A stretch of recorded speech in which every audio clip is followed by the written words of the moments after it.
Welcome back to all of you guys. Welcome in another video of MS Biology.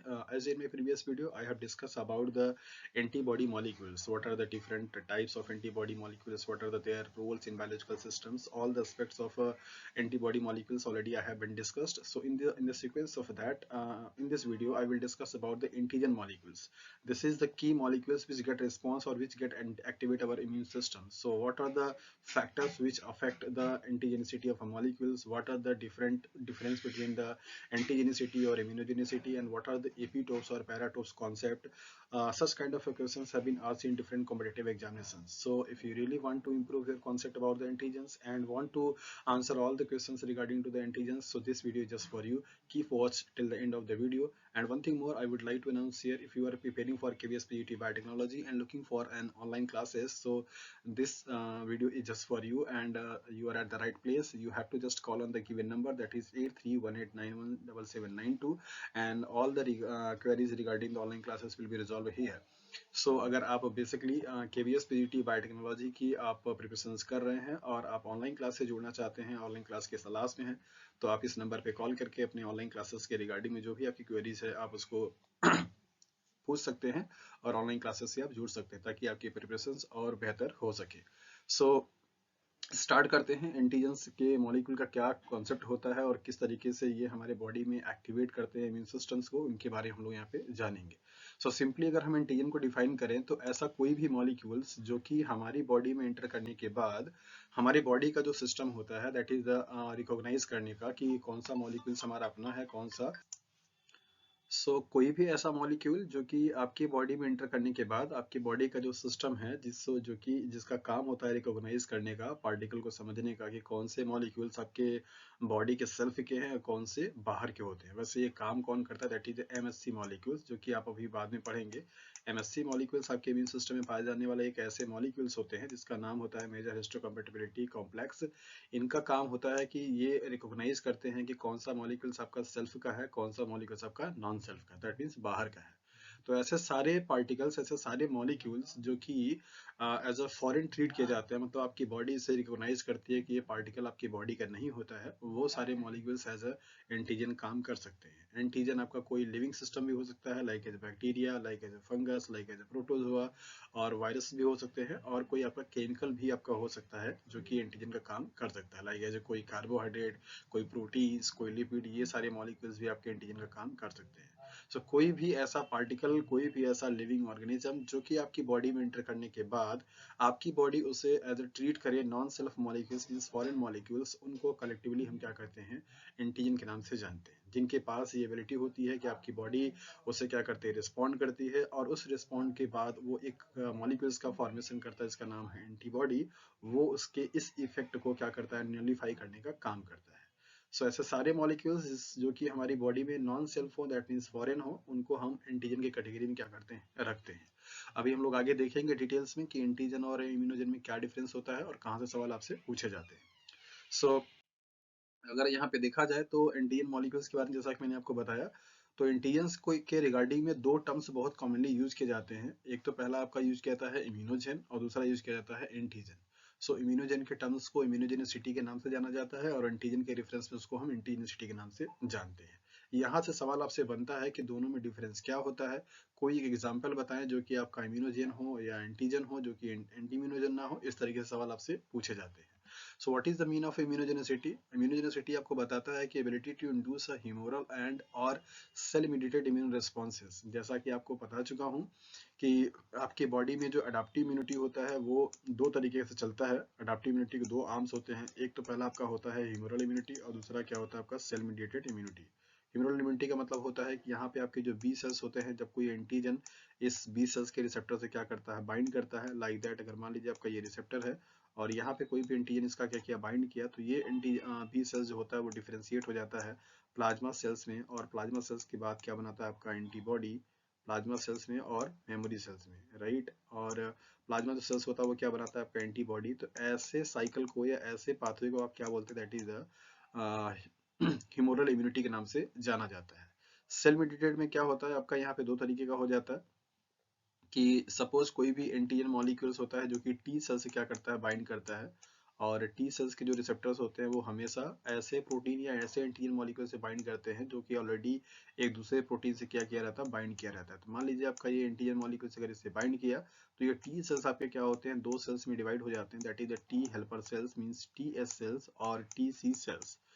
T helper cells का काम होता है कि एक केमिकल का फॉर्मेशन करता है, इसका नाम है साइटोकाइन, और ये साइटोकाइन एक सिग्नलिंग मॉलिक्यूल्स का क्या करता है, काम करता है, मींस ये सिग्नल देने का काम करेगा। तो ये साइटोकाइंस क्या करता है, जा करके मैसेज देता है इस बी सेल्स को कि बी सेल्स अब एक्टिवेट हो जाइए, एंटीबॉडी बनाने का काम करना है, तब कोई एंटीजन मॉलिक्यूल्स यहाँ पे एंटर कर चुका है।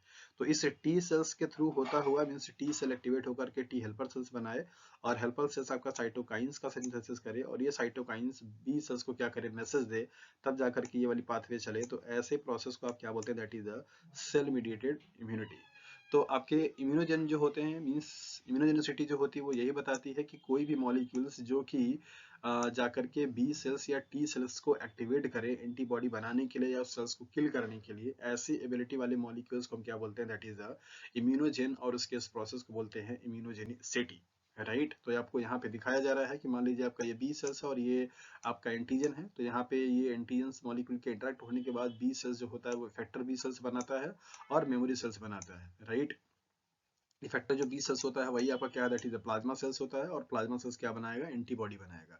तो ये करने की एबिलिटी हो, या तो दूसरा आपको यहाँ पे दिखाया जा रहा है कि ये वाली एबिलिटी हो कि टी सेल्स से एंटीजन अगर आपका बाइंड करे तो टी इफेक्टर सेल्स बने और मेमोरी सेल्स बन जाए, और टी इफेक्टर सेल जैसा कि मैंने आपको बताया कि टी हेल्पर सेल्स हो सकता है और टी सी सेल्स हो सकता है, टी साइटोटॉक्सिक सेल्स हो सकते हैं। तो ये वाले जो सेल्स हों उसके थ्रू मतलब इसको भी एक्टिवेट करे, तो कोई भी मॉलिक्यूल्स जिसके पास ये एबिलिटी हो कि ये वाले पाथवे को क्या कर पाए, एक्टिवेट कर पाए, ऑन कर पाए, उस मॉलिक्यूल्स को हम क्या बोलते हैं, दैट इज इम्यूनोजेन, और उसकी इस प्रॉपर्टी को क्या बोलते हैं, दैट इज इम्यूनोजेनिसिटी। राइट, जबकि जो आपकी एंटीजेनिसिटी होती है, दैट मींस एंटीजन होते हैं उनका क्या कॉन्सेप्ट है, यहाँ पे आप देखिए एंटीजेनिसिटी आपको बताती है कि एक ऐसी एबिलिटी जो कि कंबाइंड करे specifically with the final product of the above response. जो आपका यहाँ पे इम्यूनोजन के द्वारा ये रिस्पॉन्स जो हुआ इसके फाइनल प्रोडक्ट क्या बने, that is the B cells या एंटीबॉडी बना बी सेल्स एक्टिवेट होने के बाद, और टी सेल्स के एक्टिवेट होने के बाद टी हेल्पर सेल्स बना या टी साइटोटॉक्सिक सेल्स बना। इन सेल्स से अगर कोई मॉलिक्यूल जाकर के कंबाइंड होकर के रिएक्ट कर पाए, मतलब सिंपल, अगर मान लीजिए कि आपका ये इम्यूनोजन के द्वारा एंटीबॉडी आपका बना हुआ है, और एंटीजन मॉलिक्यूल्स के पास सिर्फ क्या प्रॉपर्टी है कि ये एंटीबॉडी जो बन रखा है इसको क्या करेगा, सिर्फ जाकर के यहाँ पे बाइंड कर लेगा। इसके पास बाइंडिंग एफिनिटी तो है, लेकिन इस बी सेल्स को एक्टिवेट करके एंटीबॉडी बनाने की एबिलिटी नहीं होती है। तो एंटीजेनिसिटी क्या बताती है कि किसी भी मॉलिक्यूल्स की वो एबिलिटी जिसके थ्रू वो कोई भी जो बी सेल्स या टी सेल एक्टिवेट हो रखा है पहले ही किसके द्वारा, इम्यूनोजन के द्वारा, उस एक्टिवेटेड प्रोडक्ट से, दैट मींस एंटीबॉडी से जाकर के वो क्या करे, बाइंड कर पाए, उस मॉलिक्यूल्स को क्या बोलते हैं, आप एंटीजन बोलते हैं, और उस प्रोसेस को आप बोलते हैं एंटीजेनिसिटी। राइट, तो जितने भी आपके इम्यूनोजेंस होंगे वो सारे के सारे क्या होंगे, एंटीजेंस होंगे। All immunogens are antigens but all antigens are not immunogens. ये आपसे स्टेटमेंट यहाँ पे दिया जाता है और आपको यही ऑप्शन में बनकर के आ जाता है कि कौन सा स्टेटमेंट इसके रिगार्डिंग में मींस एंटीजेनिसिटी और इम्यूनोजेनिसिटी के रिगार्डिंग में करेक्ट होता है। तो आप यहाँ पे ध्यान से देखिए कि जितने भी इम्यूनोजेन होंगे, मतलब जो इस सेल्स को एक्टिवेट कर पाएंगे, वो आसानी से एज एंटीजन का भी क्या करेंगे, काम करेंगे। लेकिन जो एंटीजेंस होंगे वो सारे के सारे एंटीजेंस आपके इम्यूनोजन के जैसा काम नहीं करेंगे, मींस इनके पास ये एबिलिटी नहीं होती है कि वो बी सेल्स या टी सेल्स को क्या कर सकते हैं, एक्टिवेट करें, और एक्टिवेट करने के बाद एंटीबॉडी या प्लाज्मा सेल्स को बनाने का काम करें। जबकि जो इम्यूनोजेंस होते हैं उनके पास एबिलिटी होती है कि जब आप आपकी बॉडी में इंटर करते हैं तो इंटर करने के बाद आपके बॉडी में पाए जाने वाले बी सेल्स या टी सेल्स को क्या करते हैं, एक्टिवेट कर देते हैं, और एक्टिवेट होने के बाद वो क्या बनाता है, मेमोरी सेल्स और एंटीबॉडी या प्लाज्मा सेल्स का सिंथेसिस करता है। तो ऐसे मॉलिक्यूल्स को आप क्या बोलेंगे, दैट इज इम्यूनोजेन, और जो सिर्फ इस एंटीबॉडी से बाइंड करने की कैपेसिटी रखता है उसको आप क्या बोलेंगे, एंटीजेंस। नॉर्मली हम लोग हमेशा एंटीजेंस की बात करते रहते हैं, but there are the difference between the antigen and immunogens. Immunogens are the potent molecules which has ability to activate our immune systems, while antigen molecules are a low molecular weight molecule which has only ability to combine with the antibody molecules. This is the difference between the antigens and immunogens. So starting में आपको यहाँ पे example दिया गया, that is all the immunogens are antigens but not all antigens are immunogens. Examples में heptane, heptane एक आपका low molecular weight का क्या है, कंपाउंड है, जो कि आपका एंटीजन का काम तो करता है, लेकिन ये आपका इम्यूनोजन का काम नहीं करता है। मींस अगर आप सिर्फ अकेले हेप्टेन को अपनी बॉडी में इंट्रोड्यूस कराते हैं किसी लिविंग सिस्टम्स की बॉडी में, तो ये आपका हेप्टेन मॉलिक्यूल्स आपके इम्यून सिस्टम्स को एक्टिवेट करने में क्या होता है, अनकेपेबल होता है, मतलब ये एक्टिवेट नहीं कर पाएगा। लेकिन अगर कोई ऑलरेडी किसी प्रोटीन के साथ में, या कोई ऑलरेडी कोई अगर आपका एक्टिवेटेड बी सेल्स या टी सेल्स है, तो उसके एंटीबॉडी से उसके जो टी हेल्पर सेल्स होते हैं उनके साथ में इंटरेक्ट होने की एबिलिटी इसके पास होती है। So hapten is an example of antigens not immunogens. So कई बार आपसे एग्जाम में सवाल यही पूछा जाता है कि एंटीजेंस का एग्जांपल आप बताइए, या हेप्टेन्स किस चीज का एग्जांपल्स है, इम्यूनोजन का है या एंटीजन का है। तो होपफुली आपको एंटीजेंस और इम्यूनोजन में डिफरेंस समझ में आ गया होगा कि इम्यूनोजेंस वो होते हैं जो कि बी सेल्स या टी सेल्स को एक्टिवेट करते हैं, जबकि एंटीजेंस वो होते हैं जो सिर्फ और सिर्फ एक्टिवेटेड मॉलिक्यूल से बाइंड करने का क्या करते हैं, काम करते हैं। ओके, अब यहाँ पे हम लोग देख लेते हैं कि कौन कौन से ऐसे फैक्टर्स हैं जो कि आपके एंटीजेंस को या उसके इम्यूनोजेनिसिटी को क्या करते हैं, अफेक्ट करते हैं, किस पे उसकी इम्यूनोजेनिसिटी क्या होती है, डिपेंड करती है। कई बार आपसे ये सवाल पूछे जाते हैं, तो यहाँ से भी समझना आपको बहुत इंपॉर्टेंट हो जाता है। तो क्या क्या फैक्टर्स हैं यहाँ पे हम देख लेते हैं। नंबर पहला आपको फैक्टर दिखाया जा रहा है, दैट इज 4 प्रॉपर्टीज यहाँ पे होती है किसी भी इम्यूनोजन की, जो कि उस इम्यूनोजन को और ज्यादा पोटेंट या बेस्ट इम्यूनोजन बनाता है। तो उसके लिए कौन कौन सी प्रॉपर्टी है यहाँ पे देखते हैं। नंबर पहला है फॉरेननेस। फॉरेननेस से मतलब ये हुआ कि सपोज अगर जितना ज्यादा स्पीसीज की डाइवर्सिटी डिस्टेंस होती जाएगी, जैसे फॉर एग्जांपल अगर हम लोग यहाँ पे बात करें कि एक कोई मेंबर आपका प्रोटोजोआ का है और दूसरा कोई मेंबर आपका क्या है, दैट इज ऑर्थोपोडा का है, या फिर मान लीजिए मैमेलिया का है, राइट, मैमल्स का है। तो इनमें क्या है कि आपका जो स्पीसीज की डाइवर्सिटी है वो क्या है, बहुत ज्यादा डिस्टेंस है, मींस इनमें डाइवर्सन बहुत ज्यादा है। मैमल्स बहुत हाईली ऑर्गेनाइज्ड, बहुत एडवांस कैटेगरी के आने वाले ऑर्गेनिजम्स होते हैं, जबकि प्रोटोजोआ बहुत ही प्रिमिटिव, बहुत ही simple kind of single cell से मिलकर के बने वाले क्या होते हैं, ऑर्गेनिजम्स होते हैं। तो इनकी बॉडी का जो प्रोटीन होगा आपकी बॉडी में अगर एंटर कर दिया जाएगा, तो वो प्रोटीन्स एज अ इम्यूनोजन क्या करता है, काम करता है। तो जितना ज्यादा दो इंडिविजुअल्स के किंगडम में या उनके स्पीसीज में या उनके फाइलम में जितना ज्यादा डाइवर्सिटी क्या होती है, डिस्टेंस होती जाती है, मीन्स बढ़ती जाती है, उतना ज्यादा वो मॉलिक्यूल्स का इम्यूनोजेनिक नेचर जो होता है वो इम्प्रूव करता जाता है। सो फॉरेननेस का जो आपका रिलेशन होगा इम्यूनोजेनिसिटी से, वो क्या होगा, that is directly, foreignness is directly proportional to the immunogen nature. So suppose अगर दो क्लोजर आपके कोई स्पीसीज है, लाइक अगर हम लोग बात करें कि रेप्टाइल्स है और इसके बाद आपका बर्ड्स है, तो इन दोनों में क्या है, बहुत ही नियर बाई का रिलेशनशिप होता है। दैट मीन्स ये दोनों ही फाइलम आपके एक ही किंगडम में आते हैं, और इनमें बहुत माइनर क्या होता है, डिफरेंस होता है। तो अगर किसी बर्ड का प्रोटीन किसी आपके उसमें रेप्टाइल्स में अगर इंट्रोड्यूस कर दिया जाए, या रेप्टाइल्स का जो प्रोटीन है अगर वो आपके बर्ड्स में इंट्रोड्यूस किया जाए, तो वहां पे उनकी इम्यूनोजेनिसिटी जो होगी वो लेस होगी। जबकि अगर वही आपका बर्ड का प्रोटीन या फिर रेप्टाइल्स का प्रोटीन किसी दूसरे ऑर्गेनिज्म से आए, दैट मीन्स प्रोटोजोआ से आए, तो वहां पे उसकी इम्यूनिसिटी क्या होगी, ज्यादा होगी। तो जितना ज्यादा आपका डाइवर्सिटी बढ़ेगा किंगडम या फाइलम का, स्पीसीज का, उतना ज्यादा वो मॉलिक्यूल्स क्या होगा, ज्यादा फॉरेन होगा, दैट मीन्स नॉन सेल्फ होगा, और उतने ही ज्यादा आपकी बॉडी में वो एक्टिवेट करने का काम करेगा आपके इम्यून सिस्टम को। तो पहला प्रॉपर्टी आपने देखा, दैट इज फॉरेननेस। दूसरा प्रॉपर्टी होता है मॉलिक्यूलर साइज। सवाल आता है कि क्या सारे मॉलिक्यूल्स एज अ इम्यूनोजन काम कर सकते हैं, सो आंसर इज नो। आपने यहाँ पे देखा हेप्टेन्स के बारे में कि हेप्टेन आपका क्या है, एक लो मॉलिक्यूलर वेट का कंपाउंड होता है या प्रोटीन होता है, जो कि आपका एज अ इम्यूनोजन काम नहीं कर पाता है। तो क्या एक स्टैंडर्ड रेफरेंस वैल्यू है किसी भी मॉलिक्यूल्स का जो कि इम्यूनोजन की कैटेगरी में आ सकता है मॉलिक्यूलर के बेसिस पे? तो यहाँ पे देखा गया कि बताया गया कि बेसिकली 5000 से लेकर के 10,000 डाल्टन तक का जो रेंज होता है, इस रेंज में अगर कोई भी मॉलिक्यूल अगर आता है तो आपका एज अ इम्यूनोजन काम कर सकता है। कोई भी मॉलिक्यूल जिसका वेट या मॉलिक्यूलर मास आपका 5000 से लेस देन है, मीन्स कम है, वो कभी भी एज इम्यूनोजन काम नहीं कर सकता है, राइट। बेस्ट जो आपके इम्यूनोजन होते हैं, जो मीन्स पोटेंट जिनका होता है, उनका जो मॉलिक्यूलर मास रिपोर्ट किया गया वो कितना, that is the 1 lakh Dalton. तो 1 लाख डाल्टन वाले जो मॉलिक्यूल्स होते हैं वो बहुत अच्छे पोटेंट कैटेगरी के क्या माने जाते हैं, दैट इज द इम्यूनोजन माने जाते हैं। सो कई बार आपसे सवाल ये पूछ दिया जाता है यही ऑप्शन दे करके कि किसी भी मॉलिक्यूल्स को एज अ इम्यूनोजन होने के लिए मिनिमम कितना मॉलिक्यूलर वेट का होना जरूरी है। So answer is 5000 Dalton. 5000 Dalton से अगर कोई भी मॉलिक्यूल्स कम का वेट का होगा तो वो कभी भी एज अ इम्यूनोजन काम नहीं कर सकता है। इसके बाद तीसरा आपका आता है केमिकल कंपोजिशन। जो आपके इम्यूनोजेन होते हैं उनका नेचर आपका कुछ भी हो सकता है, लाइक एज प्रोटीन हो सकता है, लाइक एज आपका कार्बोहाइड्रेट हो सकता है, लाइक एज आपका लिपिड हो सकता है। ये तीनों तरीके के मॉलिक्यूल्स एज अ इम्यूनोजेन काम कर सकते हैं। तो आपसे यही सवाल पूछ लिया जाता है कि सपोज कीजिए कि ये तीनों मॉलिक्यूल्स हैं और इन तीनों मॉलिक्यूल में से सबसे ज्यादा जो इम्यूनोजेनिसिटी होती है वो किसकी होगी। So most of the cases में जितना भी आपने पढ़ रखा है, कोई भी एंटीजन जो काम करता है, चाहे वो बैक्टीरिया के द्वारा निकलने वाले जो टॉक्सिन्स होते हैं वो, या वायरस वगैरह प्रोड्यूस करने वाले जो प्रोटीन्स होते हैं वो, उन सबका नेचर कैसा होता है, प्रोटीन होता है। सो मोस्ट सबसे ज्यादा जो पोटेंट केमिकल नेचर है किसी भी एंटीजन का या इम्यूनोजन का वो क्या होता है, प्रोटीन होता है। सो सबसे ज्यादा इम्यूनोजेनिसिटी जो होती है वो प्रोटीन की, देन उसके बाद आपका कार्बोहाइड्रेट का, देन उसके बाद क्या आता है, लिपिड का। ये ऑर्डर भी आपसे एग्जाम में पूछा जा चुका है कि कौन से ऑर्डर को फॉलो करता है। अगर तीन आपके मैक्रोमोलेक्यूल्स हैं, मींस व्हाट, अगर किसी भी डिफरेंट स्पीसीज के इंडिविजुअल्स की बॉडी का अगर प्रोटीन आपकी बॉडी में इंटर किया जाए, कार्बोहाइड्रेट भी आपकी बॉडी में इंटर किया जाए और लिपिड भी आपकी बॉडी में इंटर किया जाए, तो इन तीनों में से सबसे ज्यादा जो आपके इम्यून सिस्टम को एक्टिवेट करेगा वो कौन करेगा, that is the protein one. तो प्रोटीन मॉलिक्यूल्स जो होंगे वो सबसे ज्यादा क्या होते हैं, पोटेंट इम्यूनोजेन के नाम से जाने जाते हैं।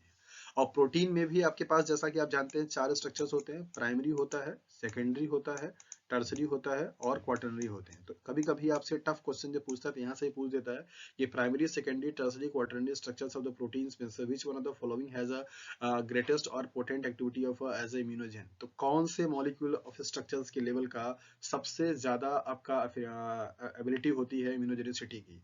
तो आप जानते रहिए कि जैसे जैसे कॉम्प्लेक्सिटी आपका बढ़ता जाता है वैसे वैसे इम्यूनोजेनिसिटी क्या होती है, बढ़ती जाती है। सो उस हिसाब से प्राइमरी जो आपके प्रोटीन स्ट्रक्चर्स होंगे वो सबसे क्या होंगे, कम होंगे। टर्सरी एंड क्वाटरनरी जो होंगे वो सबसे ज्यादा होंगे। राइट, इनकी इम्यूनोजेनिसिटी क्या होगी, ज्यादा होगी। सिमिलरली कार्बोहाइड्रेट में भी आता है आपका मोनोमर, मोनोसेकेराइड, डाइसेकेराइड्स, ओलिगोसेकेराइड्स और पॉलीसेकेराइड। तो पॉलीसेकेराइड जो होते हैं वो ज्यादा आपके क्या होते हैं, पोटेंट माने जाते हैं immunogen as compare to mono और डाइसेकेराइड्स के। ओके, तो इस तरीके से आपने देखा कि इनका जो केमिकल कंपोजिशन होता है वो क्या है और कौन कौन से chemical molecules as a immunogen काम कर सकते हैं और इनमें से सबसे ज्यादा किसके पास एबिलिटी होगी। तो आपने यहाँ पे देखा कि जो प्रोटीन मॉलिक्यूल्स होते हैं उन प्रोटीन मॉलिक्यूल्स के पास सबसे ज्यादा एबिलिटी होती है एज ए इम्यूनोजन काम करने के लिए। और प्रोटीन के स्ट्रक्चर्स की अगर हम लोग बात करें तो उसमें से आपका सबसे ज्यादा किसके पास है, टर्सरी एंड क्वाटरनरी का, क्योंकि ये सबसे ज्यादा कॉम्प्लेक्स एंड ऑर्गेनाइज्ड स्ट्रक्चर्स होते हैं as compare to the secondary and primary के।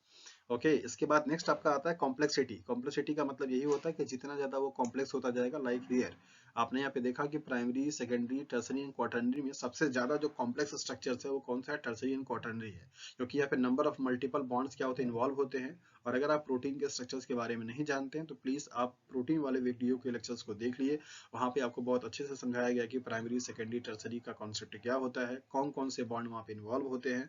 कई सारे एग्जाम्स में वहाँ पे सवाल पूछे जा चुके हैं। सो कॉम्प्लेक्सिटी का मतलब यही है कि जितना ज्यादा मॉलिक्यूल्स का जो कॉम्प्लेक्शन है वो बढ़ता जाएगा उतने ज्यादा उसकी क्या होगी, इम्यूनोजेनिसिटी जो होगी वो बढ़ती जाएगी। फॉर एग्जांपल अगर आपको मैं यहाँ पे एक एग्जांपल दे दूं कि आपके पास एक इंसुलिन मॉलिक्यूल है, राइट, दूसरा आपका क्या है, दैट इज अल्फा हेलिक्स है, तीसरा आपके पास क्या है, मायोग्लोबिन है, और चौथा आपके पास क्या है, बीटा प्लेटेड सीट है। तो अगर आपसे पूछा जाए कि इसमें सबसे ज्यादा पोटेंट आपका इन्हिबिटर का काम, मींस पोटेंट इम्यूनोजन का काम कौन करेगा, तो आपको आंसर क्या आना चाहिए, दैट इज द मायोग्लोबिन, क्योंकि ये इंसुलिन आपका क्या है, प्राइमरी स्ट्रक्चर है, अल्फा हेलिक्स आपका क्या होता है, सेकेंडरी स्ट्रक्चर होता है, ये आपका क्या है, टर्सरी स्ट्रक्चर है, बीटा प्लेटेड सीट भी क्या होता है, सेकेंडरी स्ट्रक्चर होता है। तो tertiary structures and quaternary structures क्या होंगे, ज्यादा से ज्यादा आपके क्या होंगे, इम्यूनोजन का काम करते हैं। तो आपने देखा कि कौन कौन से फैक्टर हैं जो कि एक इम्यूनोजन के इम्यूनोजेनिसिटी को क्या करते हैं, अफेक्ट करते हैं, जहाँ पे चार फैक्टर्स आपको बताए गए हैं और इन चारों फैक्टर का इम्यूनोजेनिसिटी से क्या रिलेशन है ये भी आपको यहाँ पे बताया गया। सो देखते हैं यहाँ पे हेप्टेन मॉलिक्यूल्स को लेकर के जो सवाल आपसे बनता है कि हेप्टेन जो है वो आपका एक एंटीजन होता है, नॉट अ इम्यूनोजन होता है, तो वो किस तरीके से आपके एंटीबॉडी को प्रोड्यूस कर सकता है। और जो सवाल आपसे बनता है यहाँ पे वो क्या है ये यहाँ पे देखते हैं। आपको यहाँ पे बताया जा रहा है कि एडजुवेंट का एक कॉन्सेप्ट आता है, कभी कभी आपसे एक वर्ड, एक सिंपल सा क्वेश्चन पूछ दिया था कि what are the adjuvants. So adjuvant molecule वो होते हैं जो कि आपको यहाँ पे दिखाया जा रहा है कि when mixed with antigens and injected with it enhance the immunocity of that antigen. So basically अगर देखा जाए तो एडजुवेंट मॉलिक्यूल वो होते हैं जो कि किसी भी इम्यूनोजन के इम्यूनोजेनिसिटी को क्या करते हैं और ज्यादा इनहांस कर देते हैं, मीन्स बढ़ा देते हैं। सो इस तरीके से एक तरीके क्या है, ये इनहांसर मॉलिक्यूल के रूप में काम करते हैं। और वो ऐसे मॉलिक्यूल्स हो सकते हैं जो कि आपके आउटसाइड से भी हो सकते हैं, आपके इनसाइड में भी बन सकते हैं। जैसे फॉर एग्जांपल मोस्ट जो कॉमन एग्जांपल है वो क्या, दैट इज एलम मींस फिटकरी। ये एज अ एंटी एडजुवेंट का क्या करता है, काम करता है। जब आप एलम को क्या करते हैं, ऐड कर देते हैं, तो उस इम्यूनोजन का या एंटीजन का जो आपकी एक्टिविटी होती है वो क्या होती है, इनहांस हो जाती है। ओके, तो किसी भी एंटीजेंस के इम्यूनोजेनिक नेचर को क्या करना, इंप्रूव करने वाले मॉलिक्यूल्स को हम क्या बोलते हैं, दैट इज द एडजुवेंट बोलते हैं। ओके, यहाँ से सवाल आपसे कई बार पूछा जाता है, या आपको यहाँ पे दिखाया जा रहा है कि ये हेप्टेन्स के मॉलिक्यूल हैं और एक यहाँ पे कोई कैरियर प्रोटीन है जिसका मॉलिक्यूलर साइज क्या है, ज्यादा है। राइट, जब कैरियर प्रोटीन्स को और हेप्टेन को आपस में क्या किया गया, कंबाइंड किया गया, कॉन्जुगेट बनाया गया, और उसको डाल करके क्या किया गया, मीन्स इम्यूनाइज कराया गया किसी एक माइस को या रैबिट को। तो इंसर्ट कराने के बाद कराया गया, तो उस रैबिट के बॉडी में कितने टाइप के एंटीबॉडी बने, 3 टाइप की। नंबर पहला, एंटीबॉडी बना किसके लिए, हेप्टेन के लिए। एंटीबॉडी बना किसके लिए, कैरियर प्रोटीन्स के लिए। और एंटीबॉडी बना दोनों के लिए, दैट मीन्स कैरियर प्रोटीन्स और हेप्टेन के लिए। तो पहला सवाल आपसे यही भी पूछा जाता है कि अगर सपोज आपका कोई एक प्रोटीन हो और एक आपका हेप्टेन हो, उन दोनों को कंबाइंड करके अगर किसी भी बॉडी में इंसर्ट किया जाता है, तो उसकी बॉडी में जो सिस्टम एक्टिवेट होगा तो कितने टाइप्स की एंटीबॉडी बनाएगा। क्या सिर्फ हेप्टेन के लिए बनाएगा, या सिर्फ कैरियर के लिए बनाएगा, या सिर्फ कॉन्जुगेटेड के लिए बनाएगा, या सबके लिए बनाएगा। So answer is for all. यहाँ पे आपको दिखाई दे रहा है कि तीनों जो पॉसिबल टाइप के एंटीबॉडी होंगे, वो 3 टाइप्स ऑफ पॉसिबल एंटीबॉडी यहाँ पे बनेंगे। हेप्टेन्स के लिए भी बनेगा, कैरियर के लिए भी बनेगा, और कॉन्जुगेटेड के लिए भी बनेगा। और दूसरा सवाल आपसे यहाँ से पूछा जाता है कि सबसे ज्यादा किसके लिए बनेगा, तो उसके लिए आप यहाँ पे नीचे देख सकते हैं कि जब सिर्फ हेप्टेन को क्या किया गया, हेप्टेन यहाँ पे क्या है, डीएनपी है, डाइनाइट्रोफिनॉल, और इसको जब क्या किया गया, माइस के अंदर में इंसर्ट कराया गया, तो वहां पे कोई भी एंटीबॉडी नहीं बना। जैसा कि आप पहले भी यहाँ पे देख करके आ चुके हैं कि हेप्टेन्स सिर्फ और सिर्फ क्या है, एज एंटीजेंस है, इम्यूनोजेंस नहीं होते हैं। दैट मीन्स वो बी सेल्स को या टी सेल्स को एक्टिवेट नहीं करा सकते। दैट इज वाई यहाँ पे कोई भी एंटीबॉडी का फॉर्मेशन नहीं हुआ। लेकिन जब carrier protein means carrier protein के रूप में यहाँ पे क्या लिया गया, बीएसए लिया गया, बोवाइन सीरम एल्बुमिन एक प्रोटीन होती है, उसको लिया गया, तो उसके खिलाफ में क्या बना, आपका एंटीबॉडी बना, तो एंटी बीएसए यहाँ पे बन गया। और जब हेप्टेन और कैरियर दैट मींस डीएनपी और बीएसए के थ्रू मींस कंबाइंड फॉर्म में, मतलब ये वाले को इंजेक्ट कराया गया, तो वहां पे एंटीबॉडी जो बना वो 3 टाइप का, anti DNP that means anti hapten, और anti BSA that means anti carrier, और anti DNP and BSA means conjugate protein के लिए बना, जो कि आप यहाँ पे देख पा रहे हैं। तो इन तीनों टाइप के एंटीबॉडी में सबसे ज्यादा जो कौन बना, वो किसके लिए बना, दैट इज द हेप्टेन्स के लिए। और बाकी इन दोनों के लिए क्या बना, आपका माइनर बना। यही से सवाल आपसे पूछ दिया जाता है। ये सीएसआईआर में कई बार एग्जाम पूछा जा चुका है, और पीजीटी के भी एग्जाम में आपसे सवाल ही पूछा गया है कि अगर डीएनपी को दैट मीन्स एक हेप्टेन मॉलिक्यूल्स को और एक कैरियर प्रोटीन्स के मॉलिक्यूल्स को साथ में कंबाइंड करा करके इम्यूनाइज कराया जाएगा, तो कितने टाइप के पॉसिबल एंटीबॉडी बनेंगे, और उनमें से सबसे ज्यादा मेजर फॉर्म कौन सा होगा। सो आपने यहाँ पे देखा कि आपका जो मेजर फॉर्म होगा कौन होगा, that is the heptane molecules के लिए होगा, दैट इज इस वाले के लिए। उसके पीछे का लॉजिक क्या है वो आप यहाँ पे देखिए कि ये जो हेप्टेन के मॉलिक्यूल्स हैं, उनका जो आपका शेप है वो क्या है, एक जैसा है, जबकि आपके कैरियर प्रोटीन्स पे जो स्ट्रक्चर दिखाई दे रहे हैं वो अलग अलग दिखाई दे रहे हैं। तो यहाँ पे अलग अलग टाइप के क्या बनते हैं, एंटीबॉडी बन जाते हैं, जबकि इनका मेजोरिटी क्या है, ज्यादा है। नंबर ऑफ हेप्टेन मॉलिक्यूल्स के पास जो एंटीजन से बाइंड करने की कैपेसिटी है वो क्या होती है, ज्यादा होती है। तो इस तरीके से आप यहाँ पे देख सकते हैं कि जो मेजर आपका एंटीबॉडी बनेगा वो किसके खिलाफ में बनेगा, दैट इज द हेप्टेन्स के खिलाफ में बनता है। तो इस तरीके से आपने देखा कि एंटीजेंस क्या होते हैं, इम्यूनोजेनिसिटी और एंटीजेनिसिटी क्या होती है, और क्या उनके प्रॉपर्टी होती हैं, क्या उनका डिफरेंस होता है, किस तरीके से आप उसको डिफ्रेंशिएट कर सकते हैं। बी सेल्स और टी सेल्स जो पाए जाते हैं उनका क्या कॉन्सेप्ट होता है, और जो भी उनमें एंटीजेनिसिटी का या रिस्पॉन्स करने का जो डिफरेंसेस होता है वो क्या होता है, तो उसको यहाँ पे हम लोग देख लेते हैं। आपको यहाँ पे दिखाया जा रहा है कि आपके जो बी सेल्स हैं और टी सेल्स हैं उनकी प्रॉपर्टीज में किस तरीके से डिफरेंसेस होगा। तो यहाँ पे दिखाया जा रहा है कि इंटरेक्शंस विद एंटीजेंस, यहाँ पे जब आपका बी सेल्स के साथ में एंटीजन का इंटरेक्शंस होगा तो वहाँ पे बाइनरी कॉम्प्लेक्स बनता है। जैसे कि आपने देखा कि जो बी सेल्स होते हैं उनके पास ये एबिलिटी होती है कि क्या बनाते हैं, उनके पास रिसेप्टर्स होता है, दैट इज इस तरीके से बी सेल रिसेप्टर्स बोलते हैं। और एंटीजन मॉलिक्यूल क्या करता है, आकर के यहाँ पे इंटरेक्ट हो जाता है।